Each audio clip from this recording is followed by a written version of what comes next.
And then it was just years and years and years of just trying to fight it.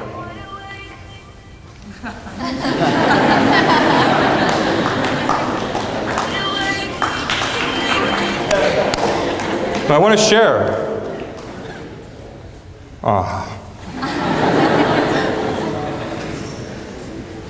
That's the coolest tune. Okay, well, maybe it'll come on again, but okay.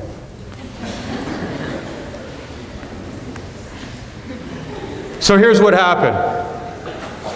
For years, I'm just battling the game of trying to stop, substituting one thing with another thing. And the more I keep thinking about how much I want to stop, what does it make me want to do at the same time that I'm thinking about it?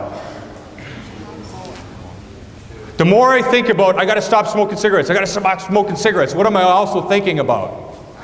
Cigarettes, yeah, hash too, maybe, yeah, that's a good point. So I'm just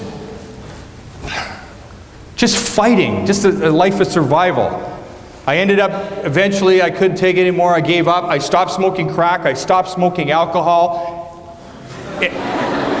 drinking alcohol, thank you. I suppose you could do that.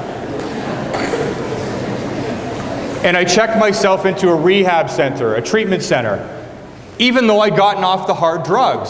Why? Because I knew I always stop, but I can't stay stopped. I keep going back. I'm just tired of this whole addiction thing. And then I go into treatment, and the treatment, for 4 weeks, and one of the counselors says, just so you know, we're the best treatment center, but if you're also addicted to crack cocaine, you got a less than 1% chance of staying sober for even 1 year. And I'm like, those aren't very good odds. Less than 1% will stay sober?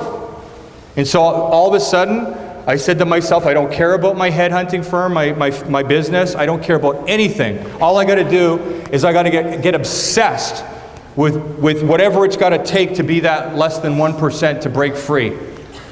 And what I quickly found out was that the people that could stay off drugs the longest and like had a great life, they weren't suffering, they were helping other people get off drugs, and they were doing it for free. And so that's where my journey kind of started. I was just helping people to get off their addictions, not because I was a good guy, because I didn't want to go back. And I was told, if you help other people, you got less chance to go back. And so I just helped all these people for me. But then eventually I started to care about them. Something shifted. I wasn't doing it for me anymore. I was doing it for them, and it became the greatest joy in my life. And I went bankrupt. All I wanted to do is help addicts for free. I was going into jails, doing workshops.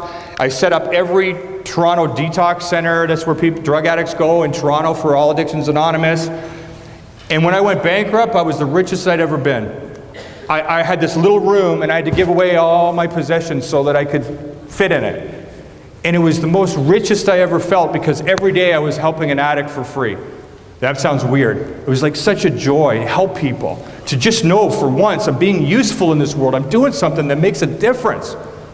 And then shortly after, I started All Addictions Anonymous, and that was 8 years ago. I'm not involved in it for years because it got to the point where it just keeps growing whether I'm part of it or not.